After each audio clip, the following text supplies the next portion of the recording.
J'ai joué avec la SEC d'Abidjan et on a eu des soucis par la suite parce que voilà, j'ai rencontré Jésus-Christ puisque avec le foot, pour jouer, pour pouvoir jouer à la SEC d'Abidjan, il fallait passer, pratiquer faire des pratiques vraiment occultes.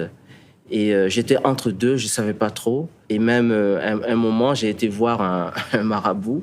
Et ce marabout m'avait remis un petit vase dans lequel il y avait une potion où il fallait se doucher avec.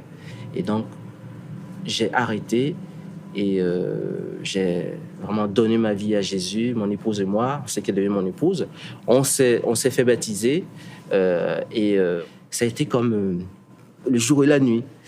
Au niveau du club, ils ont dit, voilà, vu que maintenant tu veux plus participer au rituel qu'on fait avant les matchs, on t'exclut du club. Tu ne joueras plus avec nous. Et donc, je me suis retrouvé sans salaire. J'étais là, je comprenais rien. Je disais, mais Seigneur. Quelques semaines après, le président du club m'appelle, il me dit, est-ce que tu veux aller en France? J'ai dit, mais comment? Moi, oui, je veux bien retourner en France. Mais pour l'instant, je n'ai pas de contact. Il me dit, si, il y en a un. Il y a le SCO d'Angers qui a appelé, qui cherchait un attaquant. Et je lui ai proposé plusieurs attaquants qui jouaient. J'ai dit, toi, tu ne joues pas. Et il a insisté à t'avoir. Est-ce que ça t'intéresse? J'étais surpris. J'ai dit, moi qui ne joue pas depuis des semaines, on veut que je retourne. Oui, je dirais que c'est, comme je l'ai dit tout à l'heure, c'est comme le jour et la nuit.